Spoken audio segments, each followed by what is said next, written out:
We've been honoured to welcome here today at CISI Dr. Burton Malkiel, the author, goodness, 45 years ago, of A Random Walk Down Wall Street, one of the great seminal works on investment theory and investment practice, which has changed the way many of us worked over the past decades.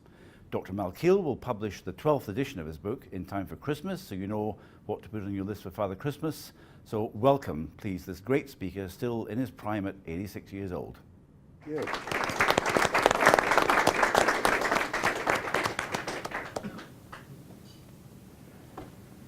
Probably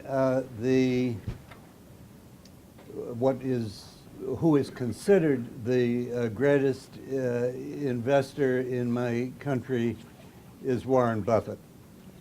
And Warren Buffett has an expression that one should be adventurous and aggressive when everyone else is fearful, and one should be very cautious when everyone else is aggressive.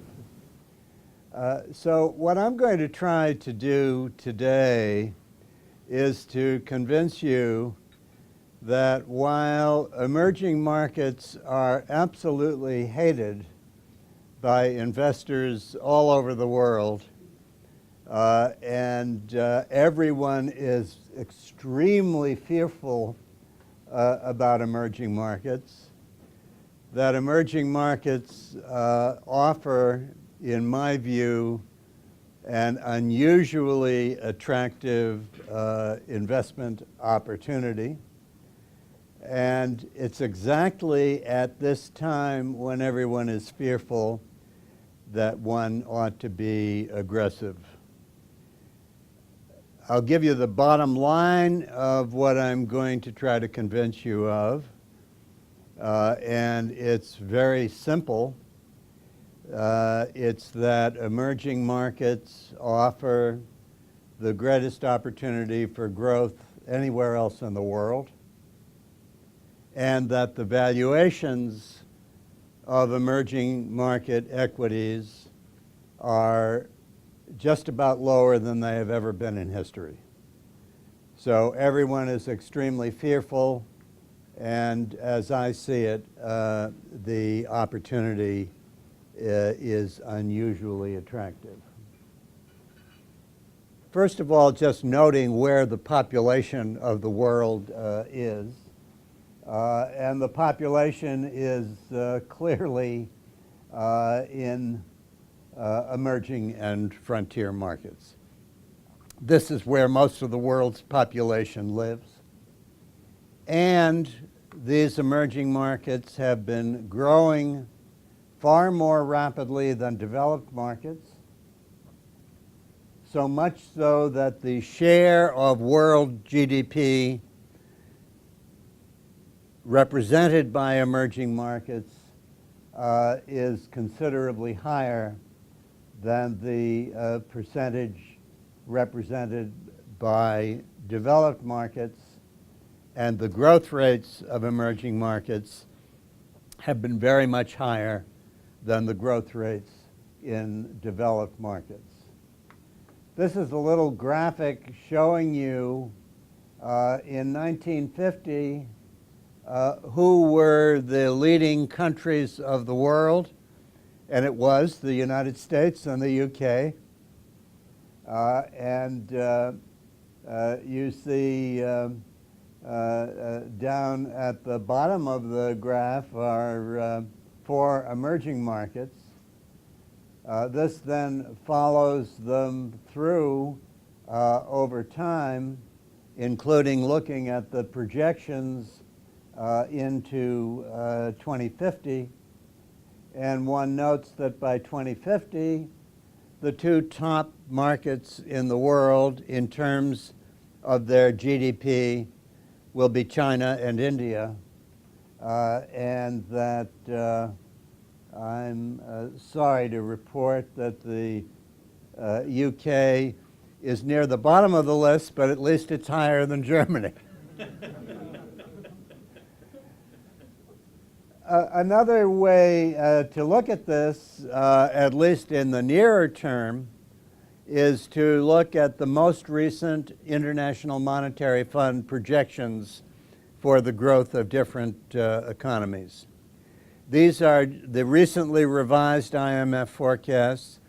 The U.S. economy is growing very rapidly now, and the IMF has increased its forecast for 2018 to almost 3%, and increased its forecast for 2019 as well. So despite the fact that the U.S. at least has seen a big increase in projected growth, it is still the case that the growth of the developing, those are both said developed, but one should be developing economies at the bottom, is more than twice as high as for the developed economies, and in 2019 it's well over twice as high. So despite the fact that the U.S. in particular is doing very well right now, it is still the case that we're talking about markets that are growing twice as fast as even the United States market. Now, the reason I think that we are going to see a continuation of this is, as economists, we know that there are two factors in explaining growth. One is productivity, the amount of extra output we can get from our factors of production. And the other one is population. I mean, that's how you can explain growth. It's a combination of those two factors. Now, we know that productivity growth around the world has been relatively sluggish. We're talking about productivity growth of perhaps 1%. You would add that to population growth, and the reason that emerging markets are going to continue to grow is that's where the population growth is. What's happening to the Western world is that it is aging rapidly, that the birth rates are very low, that population is not growing. The worst case is Japan, where Japan will lose half of its population by 2050. Population is not growing, so that its growth is going to be limited. That factor is going to be a negative rather than a positive. What could help the developed economies is immigration. But we are seeing in the United States, in Europe, a groundswell of opposition to immigration. You may have read President Trump is ordering the military to come out to prevent the caravan of people who are fleeing Honduras to get into the United States. You have this pressure all over the world. But the places where populations are growing are in the emerging markets. Japan is going to lose population. Germany isn't that much farther behind Japan. Europe is aging rapidly, and it is in the emerging markets that you see growth. Now, one of the statistics that demographers like to use is what they call a dependency ratio. You look at the number of people working, which is the number of people between 18 and 65, and you call them working age. You then look at the people under 18 and over 65, and you call them dependents. Now, I detest this statistic because it suggests that if you're over 65, you're totally washed up and there is nothing that you can possibly do. But let's use the demographer's statistic and look at what it looks like in the developed world and in the emerging economies. You'll notice that Japan had almost 2 workers for every non-worker in 2010. That's going to go down to just about 1 to 1. In fact, Japan in 2050 will have slightly more non-workers than they have workers. Germany isn't that far behind. And you'll notice that the United States is in a little better shape than Europe, but it is aging very rapidly. Now look at the emerging economies. Look at India. India is actually getting younger by that criterion, in that they are going to have more workers to non-workers. If I had put Vietnam up there, they would have looked much better than India. Similarly with Brazil. Now, it's often said that China, because of its one-child policy, is going to have the same kind of disaster. And it will. But notice when the disaster happens. Until 2025, the ratios in China still look pretty good and very much better than in Western Europe and in the United States. Where China runs off a cliff is between 2025 and 2050, but at least for the next 7 to 10 years, China is going to have enough population to continue to grow at rates just far faster than the rates in the developed world.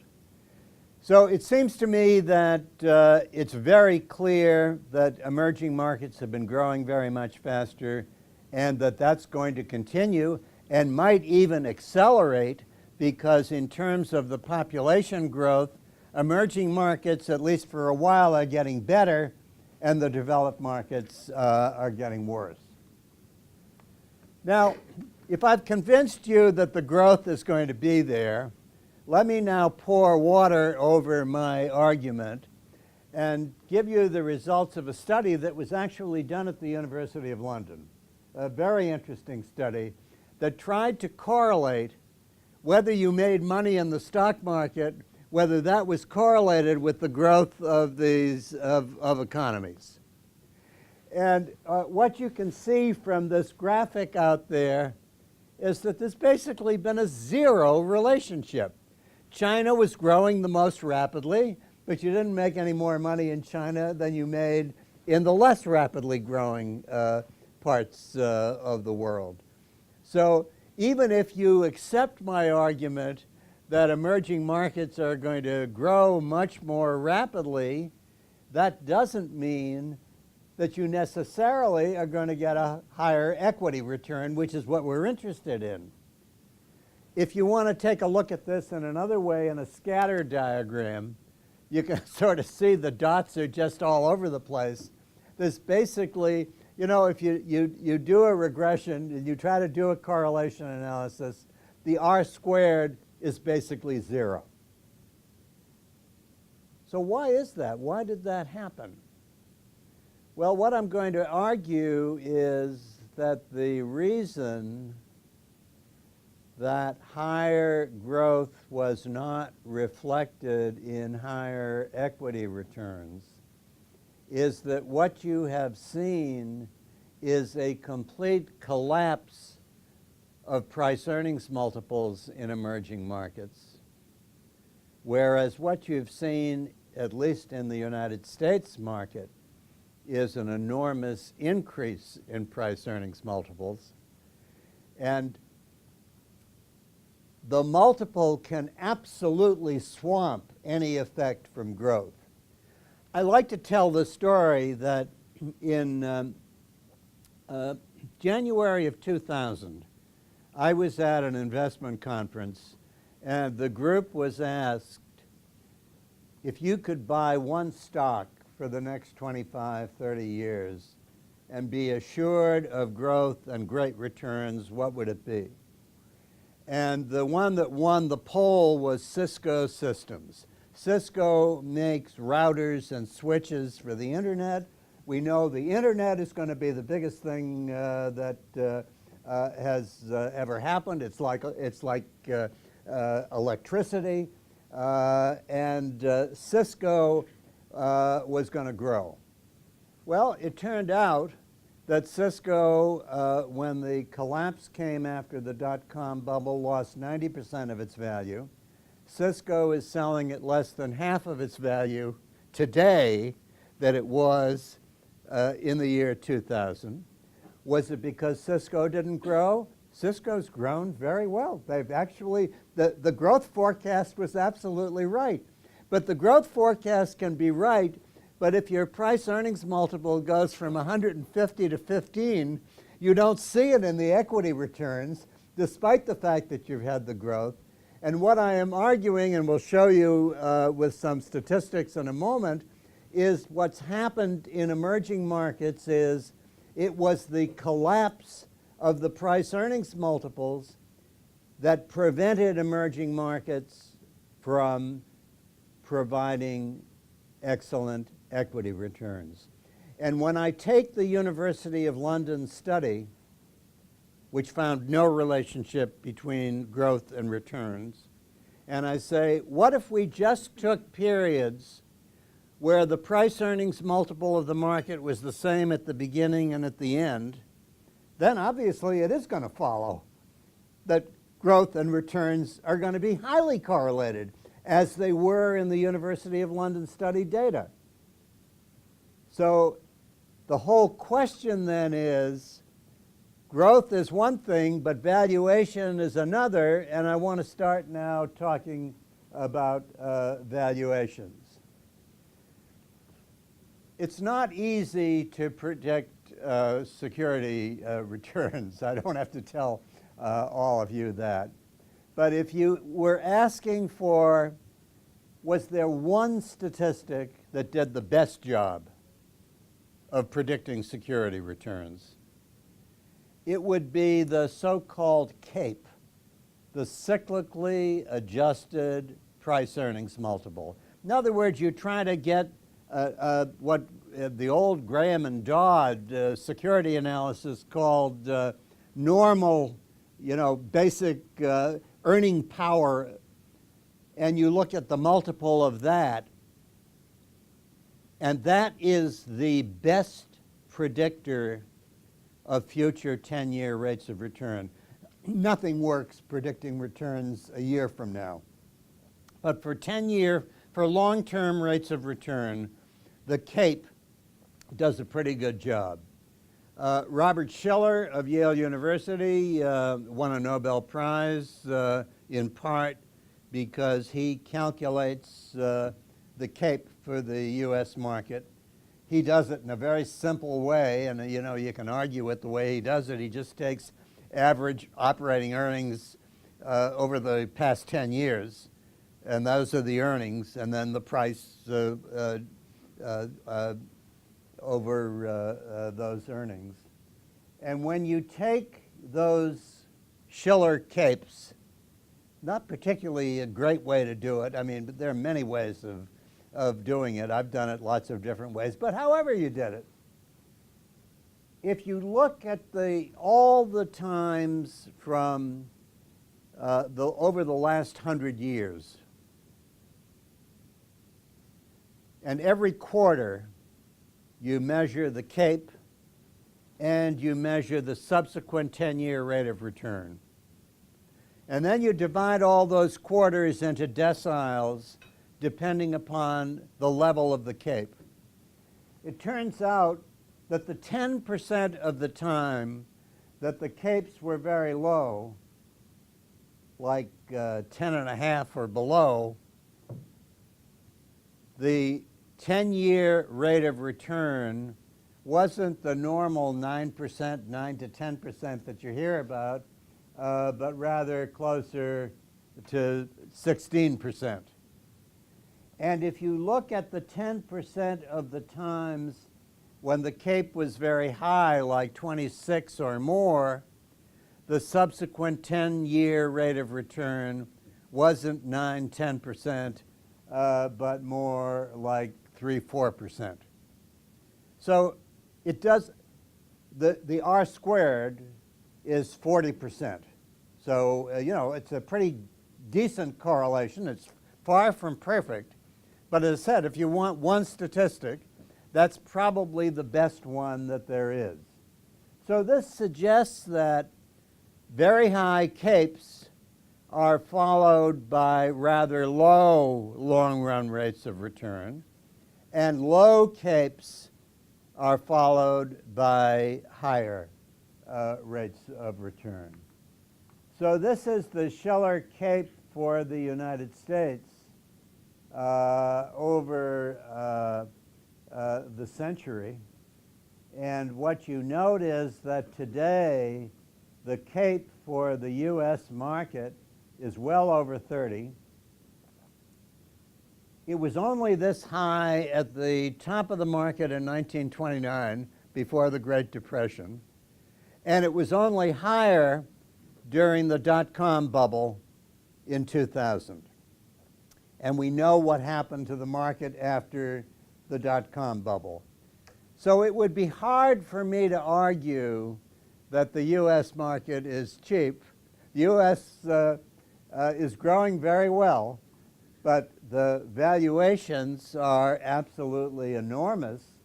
And one of the reasons why security returns have been higher in the United States recently than practically anywhere else in the world is that these price earnings multiples have been increasing, the capes have been increasing, and so even though the growth might be mediocre, you had the highest rates of return because you got the enhancement of the price earnings multiples.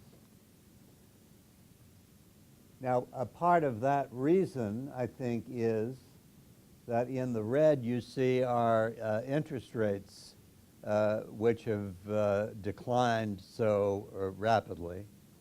But right now, interest rates are rising. Our President, Donald Trump, is now criticizing the central bank, the Federal Reserve, because they're making interest rates go up too much, and he doesn't like that. But I think it's inexorable that we're going to see increases in interest rates that follow, and the Fed has announced they're not going to listen. They're independent. They're not going to listen to the president, and this is going to continue.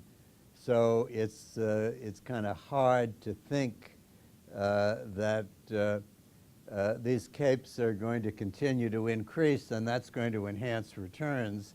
It's perhaps much more likely that they will come down in the future.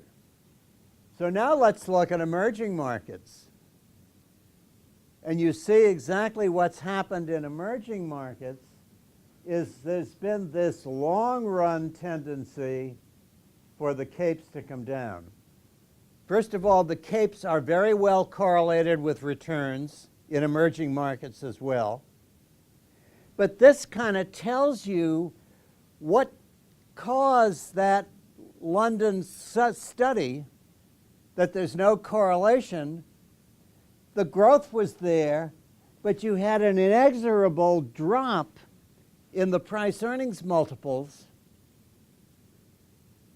And it was the drop in the price earnings multiples that prevented you from seeing large returns in these fast-growing emerging markets. But this also suggests that since multiples are now just about as low as they've ever been in history, all they have to do is stay where they are, and the growth will be reflected in higher rates of return. If you do it instead with forward price earnings multiples, which is another way financial analysts often like to do this, you see the same sort of thing, that forward multiples are higher in the United States than they are in the rest of the world. And this is particularly true with respect to multiples in the US versus emerging markets. If you look at China, again, you see the same thing. Why haven't you made a fortune in China?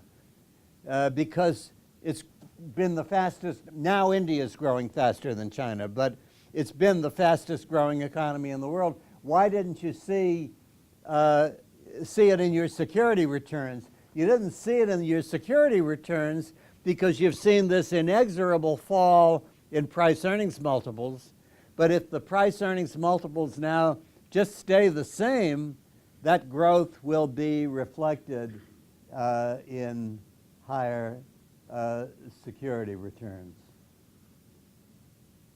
Now I will tell you one thing that is something I'm probably best known for in the United States, is being a proponent of indexing and suggesting that index funds will do better than actively managed funds. And it's really been remarkable that every year in the United States, sort of 2/3 of active managers are beaten by the index. And the ones who do well in one year aren't the same as the ones who do well in the next year. So that when you go over 5 years, it's more like 80 or 90%. And if you go over 10 years or 15 years, it's well over 90% of active managers are beaten by the index. It's not that nobody beats the market. There are some examples of people who beat the market, but it's like looking for a needle in a haystack. And when you try to do that, you're much more likely to be on the downside of the distribution.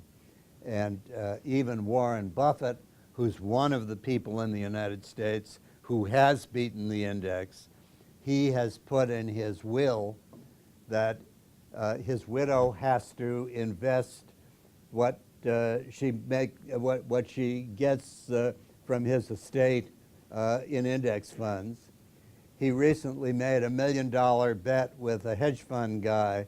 The hedge fund guy was allowed to pick 5 groups of hedge funds, and he had a Standard & Poor's 500 index fund, and the proceeds went to charity, but he won hands down in that the S&P over the period made something like 7.5%. The hedge funds that were picked made 2.5%. What Warren doesn't say is it was even the case that the index fund over those 5 years did better than Berkshire Hathaway, because Berkshire Hathaway now is so large that it's almost, he can't do the kind of thing that he did when things were smaller. Now, a lot of people say, yeah, that's true, but it won't be true in emerging markets because emerging markets are very inefficient. And it is true in emerging markets.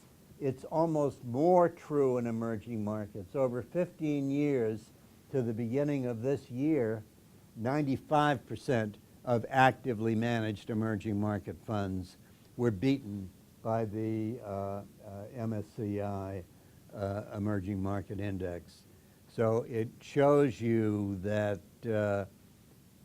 in fact, it's in part because of the inefficiency. In emerging markets, there are huge bid-ask spreads. There are big market impact costs. If you try to sell in emerging markets, what happens is that you have to pay stamp taxes. It's almost more difficult to move in and out. And so in emerging markets, indexing or not trying to pick this stock is undervalued, this stock is overvalued, I think you still want to be much more passive. Now, let me just say one more thing. There's also always a question of, how do you put the index together? And what Kevin is going to tell you is these indices aren't great. They contain a lot of state-owned enterprises. The weightings are sometimes all screwed up. And what Kevin has put together, which he'll explain, is a fund that takes advantage of the growing middle class. The population of middle class takes advantage of the growing use of the internet in commerce and puts together a fund that has not the state-owned enterprises, but the entrepreneurial companies, the ones attached to the internet, the ones attached to population growth, and those are the ones that are in his fund. And I just want to make one more point. You might say, well, okay, you showed that price earnings multiples in emerging markets were only about 10. Is that true for Kevin's fund? No, it's higher because these are really much growthier companies. But if you take Alibaba, if you take Baidu, the price earnings multiples based on forward 2019 earnings are only around 15 or 16 for these companies. You add Tencent, it's still under 20. And so when he talks to you about the companies that are going to be in there, believe me, yes, the price earnings multiples are a little bit higher, but they are, again, relatively the same argument that they are more attractive than they have ever been. And I'll stop and let Kevin convince you that he's got the right portfolio to really take advantage of the growth in the future.